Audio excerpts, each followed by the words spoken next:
18 Feb. 65. Dearest Suzie, I received a letter from you today, and I was very glad to get it. I think today has been the blackest day of my life. I went out to shoot autorotations with Captain West, my platoon leader.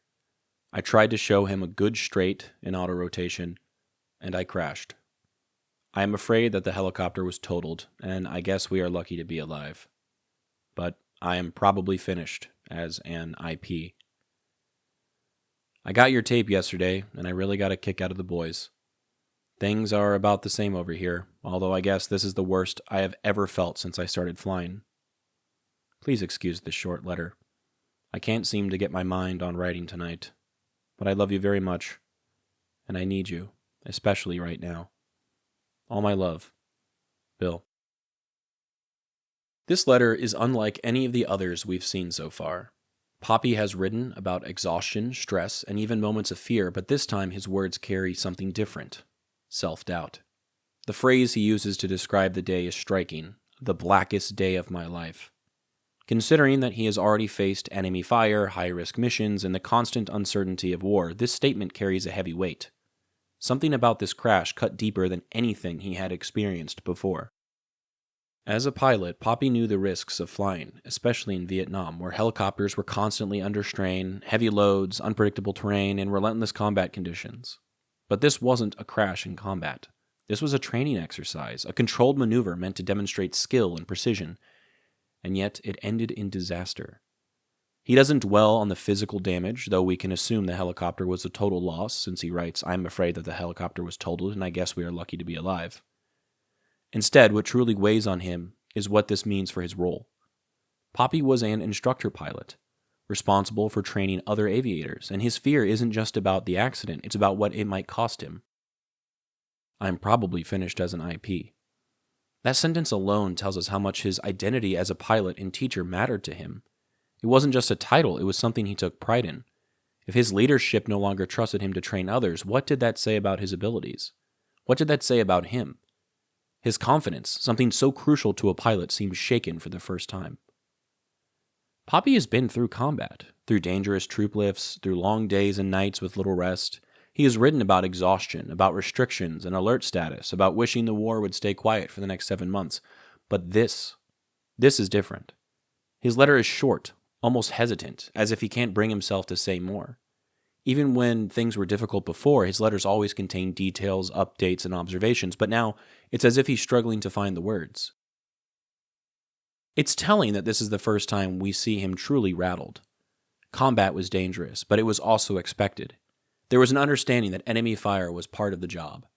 A crash during a training exercise, though? That felt different. That felt avoidable. And for someone who prided himself on his skill, that realization had to sting.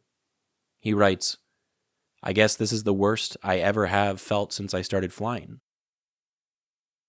That's a strong statement, and it tells us just how much this moment affected him. Perhaps the most vulnerable moment in this letter comes at the very end. Popi doesn't just sign off with love, he reaches out in a way he hasn't before. "I love you very much, and I need you, especially right now." It's raw, almost desperate, and it shows just how shaken he is. There's nothing Suzie can do from halfway across the world, but just writing to her, knowing she'll read his words, seemed to be a form of comfort. Throughout his letters, we've seen how much he relies on the connection to home. It's what keeps him grounded, what gives him a sense of normalcy in a world that is anything but normal. In this moment of doubt, she is the one person he turns to. This letter isn't about reporting his day or making conversation, it's about reassurance. He needs to feel that despite what happened, he is still the man he was before the crash. That he is still the husband, father, and pilot that he wants to be. This letter marks a turning point in Popi's deployment, not necessarily in terms of his career, but in terms of how he sees himself. Up until now, his letters have been steady. Even when things were difficult, he seemed to take it all in stride, but now, for the first time, he sounds uncertain. He doesn't just sound tired, he sounds lost. It makes you wonder, how does he recover from this? How does he pick himself back up and keep flying? And perhaps the most important question of all, does this moment change the way he sees himself as a pilot? The photo I chose for today depicts a crashed helicopter in a field. This is almost certainly not the one Popi was flying, but it is at least a good example of what it could have looked like.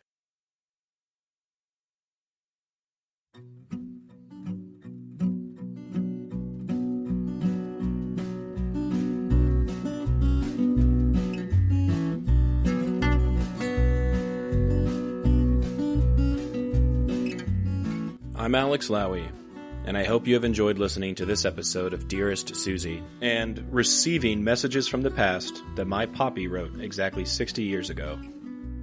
I sincerely appreciate your time and interest.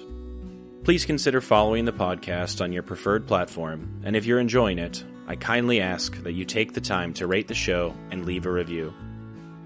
Also, please follow the project on YouTube, X, and Instagram. All likes, comments, shares, and reviews will help grow the reach of this story. The links for these things should be in the description of this episode. Please feel free to email me at dearestsuziepodcast@gmail.com if you have anything you'd like to say. I'd love to chat or to hear about your stories as well. Thank you for listening, and God bless.